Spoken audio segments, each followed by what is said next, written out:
और कलानौर रिजर्व हल्का होने के बाद हमारे समाज का विधायक हर बार बनता आया है और उसकी स्थिति अभी तक नहीं सुधरी है, तो ये भी किसी जातिवाद से कम नहीं है।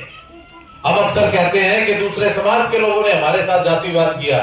आप इस चौपाल की तरफ नजर उठा के देखिए और अपने आप से सवाल पूछिए कि क्या हमारे समाज के विधायकों ने हमारे साथ जातिवाद नहीं किया? बनने के बाद हमारे ही कपड़ों के अंदर से क्या बदबू नहीं आने लग रही है उनको? क्या इस चौपाल का उद्धार नहीं होना चाहिए था? अगर हमारे सामूहिक स्थान का उद्धार नहीं हो पा रहा है तो प्रत्येक घर का उद्धार कैसे होगा? हम क्या करते हैं कि अगर राजनीतिक पार्टी का कोई झंडा उठा के आ जाए या पार्टियों की गाड़ियां रुक जाए तो हम उससे सवाल नहीं कर पाते। हम यहां पर हजारों की संख्या में पूरे गांव को, पूरे समाज को इकट्ठा कर देते हैं, परंतु सामाजिक आंदोलन के अंदर चलने वाले किसी भी व्यक्ति के लिए अपनी समस्याओं को रखने के लिए या उसके कंधे पे हाथ रख के ये कहने के लिए तैयार नहीं हो पाते हैं कि बेटा आप आगे बढ़ो, हम आपके साथ हैं। और जब तक मेरे बुजुर्ग कंधे पे हाथ रख के अपने युवा साथियों को, अपने बच्चों को ये नहीं कहेंगे, तब तक समाज में बदलाव भी नहीं आ सकता। व्यवस्था परिवर्तन करने के लिए सामाजिक परिवर्तन का होना बहुत ज्यादा जरूरी है। बड़ी बड़ी लंबी गाड़ियों के अंदर बैठे हुए मंत्री नेताओं की झंडे उठाने से, उनकी रैलियों को कामयाब करने से अच्छा है अपने समाज के किसी शिक्षित अम्बेडकरवादी बच्चे को आगे लेके आए। ऐसी खान महापंचायत का प्रत्येक साथी अपने नाम के आगे चौधरी लिखता है और प्रत्येक पदाधिकारी सर पे सफेद रंग की पगड़ी बांध के चलता है, क्योंकि जब तक मानसिकता को नहीं बदला जाएगा तब तक व्यवस्था भी नहीं बदली जाएगी। हमारे बाबा साहब ने संविधान लिखा, हमारे गुरु रहबरों ने भाईचारे का संदेश दिया। यहाँ पर मेरे जितने बुजुर्ग बैठे हुए, युवा साथी बैठे, मैं उनसे पूछना चाहता हूँ, क्या इस देश के सभ्यता संस्कृति को आपने बचा के नहीं रखा? क्या आपने गलियां नहीं बनाई? क्या आपने महल चौबारे नहीं बनाए? आपने सब कुछ किया, परंतु जब आप अपने हक अधिकारों की बात करते हो तो राजनीति के अंदर बैठे हुए व्यक्ति आपको पीछे धकेल देते हैं। जिस रिजर्वेशन को हम अक्सर सड़कों पे चिल्लाते हैं, रिजर्वेशन तो आज रहा ही नहीं, सब कुछ प्राइवेट कर दिया गया है, फिर भी राजनीतिक पार्टियों के चुंगल में हम फंसे हुए हैं। हम उससे निकलना ही नहीं चाहते हैं। एक राजनीतिक पार्टी के आदमी ने बाबा साहब के सामने आमरण अनशन रख दिया तो उसने राजनीति के अंदर रिजर्वेशन दे दिया। प्रत्येक विधानसभा के अंदर हमारी जनसंख्या ज्यादा है, फिर भी हमें 17 विधानसभाओं के अंदर रिजर्व करके रख दिया है। हमें प्रत्येक जगह पे रिजर्व किया गया, स्टोर के रखा गया कि हम सिर्फ इतने ही हैं, इससे आगे नहीं बढ़ेंगे। हम अक्सर ये कहते हैं कि वो समाज सबसे आगे निकल गया, उस समाज ने तरक्की कर ली, उसके बच्चे नौकरी लग गए, उसके मंत्री बन गए। बनेंगे क्यों नहीं बनेंगे? क्योंकि वो अपने भाईचारे को, अपने समाज को, अपनी जाति को जोड़ के रखते हैं। जयपुर के अंदर इतना बड़ा जाट महासम्मेलन हुआ, जयपुर की सड़कें जाम थी।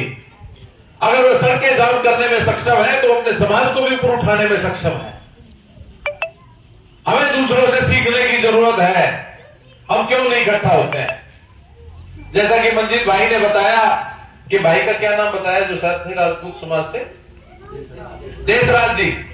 ये खुशी की बात है कि वो लोग हम लोगों को इकट्ठा करने के लिए आगे आए। ऐसे ऐसे लोगों को चुन के लाई आगे, क्योंकि वो भाईचारे को जानते हैं, भाईचारे को जोड़ना चाहते हैं। परंतु जो बड़ी बड़ी गाड़ियों में नेता बन के घूमते हैं, पार्टियों को झंडे लगा के घूमते हैं, अगर उनमें इतनी समाज का दर्द होता ना तो इस चौपाल का उद्धार हो चुका होता। ये तो सुबह आते जाते आपको एक कलंक की तरह नजर आ रही होगी। ये क्यों नहीं बन पाई? ये इसलिए नहीं बन पाई क्योंकि हमारे कपड़ों के अंदर से, हमारे पानी से बदबू आती है उन नेताओं को। नहीं तो हमारे समाज का विधायक होने के बाद और हमारे गांव की चौपाल ऐसे अधूरी रह जाए तो शर्म से डूब से उनको मरने के बराबर बात है, क्योंकि वो समाज के लिए नहीं सोचते हैं, वो पार्टी के आला कमान के अधिकारियों के कठपुतलियों के बराबर बने हुए हैं। बाबा साहब ने पार्टी इसलिए बनाई थी क्योंकि जब तक समाज के अंदर, समाज का बच्चा, पढ़ा लिखा आदमी, चाहे वो किसी भी समाज से हो, अगर वो विधानसभा के अंदर नहीं पहुंचेगा तो समाज का उद्धार नहीं हो सकता। और हमारे हरियाणा के अंदर उल्टा हो रखा है, जीतेगा कौन, बढ़ाएंगे किसको? जो क्रिमिनल होगा, जिसको ज्ञान नहीं होगा, जो अपने कलम को नहीं चला सकता है। मैं आप लोगों से पूछना चाहता हूं, आपके बच्चे इतने पढ़े लिखे हैं, आपकी बेटियां इतनी पढ़ी लिखी है, बहुएं इतनी पढ़ी लिखी हैं, उनमें क्या कमी है? क्या वो लाल बत्ती की गाड़ियों में नहीं घूम सकते? क्या वो विधानसभा में नहीं जा सकती? सिर्फ एक वोट का ही तो है।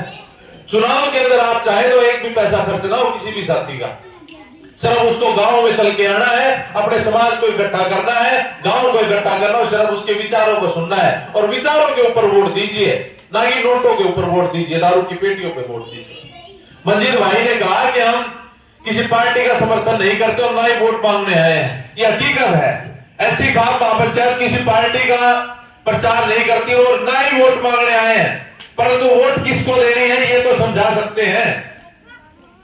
कल को आप मंजीत जी उठ जाए, मंजीत जी को ना वोट दे, कोई और भाई उठ जाए, पर देने से पहले ये सोचे कि समाज के लिए उसके दिल में अंदर कितना दर्द है, तो देखिए वो समाज के लिए काम करेगा।